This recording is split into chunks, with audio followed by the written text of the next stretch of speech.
Salut, bienvenue sur la chaîne. Alors nous sommes le dimanche 4 avril et il est 16 h. Aujourd'hui ma vidéo aura pour sujet l'implantation d'une haie de petits fruits rouges. On y trouvera des cassissiers, des groseilliers, de la groseille à maquereau, de la framboise, mûrier aussi. Et puis j'ai pris deux variétés de framboises jaunes. Donc je vais vous montrer un petit peu ma petite procédure d'installation pour ce type de haie. Donc ça va être à peu près sur une dizaine de mètres. Et dans un premier temps, ce que je vais faire, c'est que je vais ouvrir une tranchée en fait. Et je vais mettre du fumier, du compost dans le fond, mais aussi des copeaux de bois. Et je vais aussi mettre une bâche de surface, parce que pour faciliter le nettoyage, pour éviter l'enherbement. Les emmerdements quelque part aussi. Bon, on peut le faire aussi sans bâche. Après, moi, je trouve que c'est un peu plus pratique. Ça évite quand même de passer son temps à faire du nettoyage. J'ai tendu le cordeau sur 10 mètres et j'ai gardé la valeur de mon pied en écartement par rapport à la clôture pour pouvoir circuler un peu derrière. Et ensuite, là, je vais ouvrir la tranchée. Alors, la tranchée, elle aura pour largeur deux fois ce toucher. Et pour mieux se rendre compte, donc j'ai mis mon mètre de jardinier, là en fait c'est un bout de bois. Donc le loucher, il fait 20 cm. Donc je vais ouvrir la tranchée sur 40 cm. Et à peu près 35-40 cm de profondeur. D'ailleurs au passage, un petit accessoire bien utile, c'est moi ce que j'appelle un mètre de jardinier. Donc c'est un petit assaut sur lequel j'ai fait un marquage. Donc j'ai un marquage vertical et un marquage horizontal. C'est très pratique. Vous le posez au sol, vous voyez tout de suite vos écartements. Le genre de petit accessoire qui coûte pas cher parce que c'est fait maison. Je sais même pas si on en trouve dans le commerce d'ailleurs. À propos du marquage aussi, c'est important de le marquer sur les quatre côtés et de manière inversée. C'est-à-dire que là on démarre à 10, 20, 30, 40, 50. Et ensuite dans l'autre sens c'est 100, 90, 80, 70, 60. Voilà, on inverse à chaque fois parce que comme ça, quand vous prenez une mesure, qu'on part d'un point zéro et que vous êtes embuté là sur la brique, si vous voulez aller un peu plus loin, il vous suffit simplement de le pousser et de le tourner.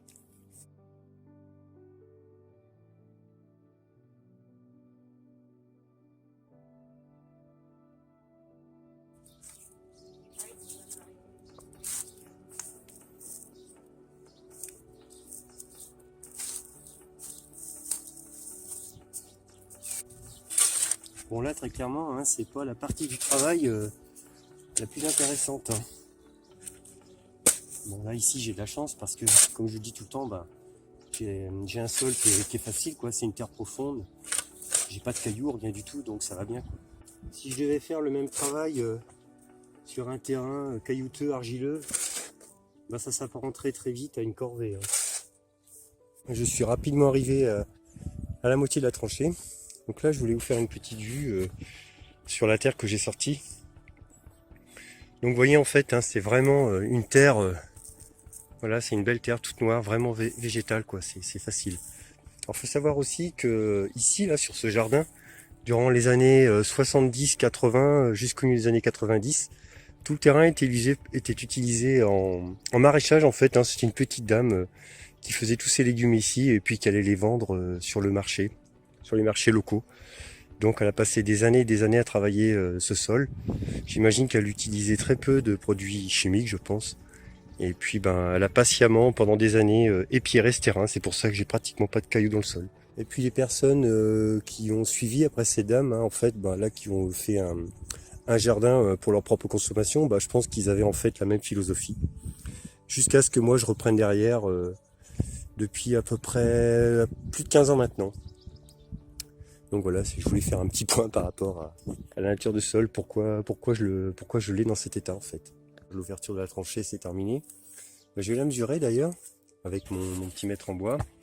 Donc je vais compter 1, 2, 3, 4, 5, 6, 7, 8. Bon en fait ça fait 8 mètres. Bah c'est très bien 8 mètres parce que j'ai 10 plans. Donc je vais partir de 0 pour le premier. L'autre sera à 0 là-bas. Et puis ça va me faire un écartement de 80 cm entre les plans. Donc c'est pas mal. Alors là ce que j'ai fait c'est que je vérifie mon écartement. Donc j'ai positionné mes plans. Donc là toujours avec l'aide de ma petite règle. Bah voilà, tous les 80 cm. Hop, 80. Et là j'arrive en bout de tranchée. Bon bah ça tombe bien. Voilà, 80. Donc je suis parti de 0. À l'autre bout, 0. Et je vais donc pouvoir les implanter de cette façon. Bon après, je vais pas forcément les ranger dans cet ordre-là. Je vais voir un petit peu qui va être avec qui, comment je vais les marier, quoi. À présent, je vais pouvoir passer à la seconde étape. Ça consiste donc dans l'épandage au fond de ma tranchée. Donc je vais épandre du fumier, du compost et du broyat de bois. Alors j'en mets d'un bout à l'autre. J'en mets pas simplement tous les 80 cm là où il y aura les plants. Je remplis la tranchée d'un bout à l'autre. C'est pour ça d'ailleurs que j'ouvre une tranchée. C'est pour que le sol soit amendé partout, tout le long de cette tranchée. C'est important après pour le développement des végétaux parce que leurs racines vont se développer et l'apport du fumier, du compost et du broyat de bois aussi bien sûr, ça va beaucoup les aider. C'est important d'en mettre partout. J'ai beaucoup de chance là en cette fin de journée parce que il n'y a pas du tout de vent. C'est assez rare ici.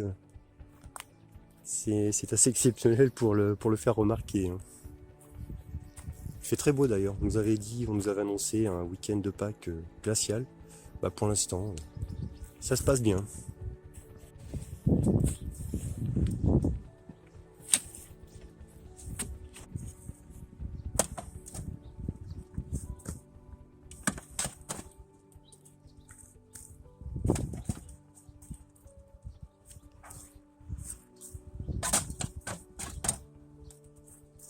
Pour ce qui est du fumier, j'ai été généreux. J'ai mis quasiment 2 brouettes. Alors, les copeaux de bois, ça aura quand même pour effet d'équilibrer un petit peu le rapport carbone-azote. C'est un problème qu'on connaît tous. Donc le fumier, c'est quand même quelque chose de très riche. C'est pour ça que je mets du broyat. Et puis ça va permettre aussi l'implantation des vers de terre. Ils aiment bien en général quand on met du broyat de bois comme ça. Ils viennent s'installer dans ce broyat. Ils s'y plaisent bien.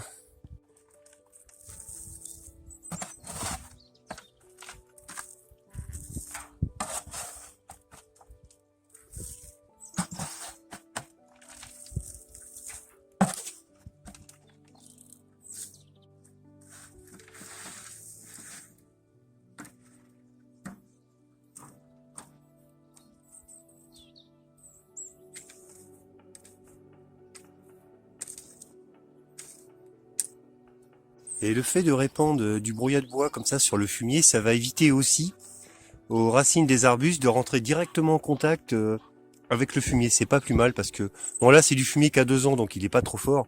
Mais voilà, ça va éviter aux racines d'être un petit peu brûlées parce que bon, le fumier ça reste quand même un engrais, un fertilisant assez puissant quoi. Pour achever l'amendement du terrain, je vais répandre aussi donc du fumier de cheval.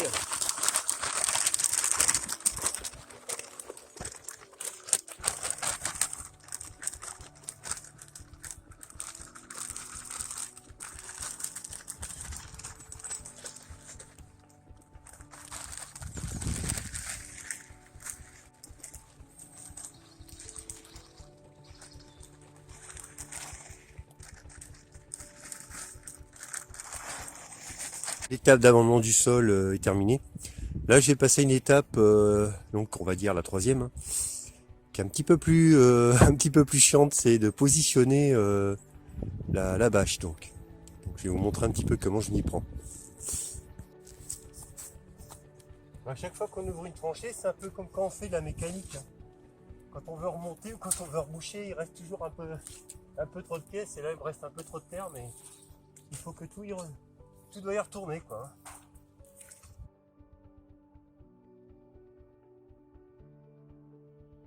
Alors une fois la tranchée rebouchée, donc c'est la pose de la bâche. Alors là, j'ai une bâche qui fait 90 cm. Je dispose d'agrafes, hein. Je vais tout simplement l'agrafer au sol dans la partie dure, quoi, en fait. Surtout sur le fond, parce que de ce côté-ci, comme c'est le potager, la terre est meuble. Donc là, je vais voir dans un premier temps, je vais bloquer peut-être avec des planches, des pierres, je sais pas ce que je vais trouver. Le temps que... Parce qu'au bout d'un moment, il y a des racines qui font que tout ça se maintient, en fait, d'un seul tenant. Donc pour la bâche, ça va se passer comme ça. Donc bah, les agrafes, hein, on les met en place, on les enfonce avec un petit maillet. Bon, je les serre bien, hein, pour que ça tienne bien quand même. Voilà, j'en mets comme ça tout du long. Alors pour les agrafes, hein, pensez à leur donner une forme de trapèze. Hein, parce que comme ça, elles tiennent beaucoup mieux en fait. Hein. La partie qu'on enfonce dans le sol, vous les rapprochez. Et comme ça, elles résistent mieux à l'arrachement en fait. La pose de la bâche est terminée, donc je l'ai rivée d'un côté avec des agrafes et de l'autre côté, provisoirement, j'ai mis des petits madriers. Je pense qu'après, je mettrai soit de la brique, enfin je sais pas, je ferai quelque chose pour délimiter la bordure, quoi. Bah, tout mon petit monde est en place, il ne reste plus donc qu'à percer la bâche tous les 80 cm. Hein. Donc l'entaille avec un cutter. On fait bien attention de ne pas se blesser avec le cutter parce que ça... Voilà, je fais une entaille en étoile. Hein.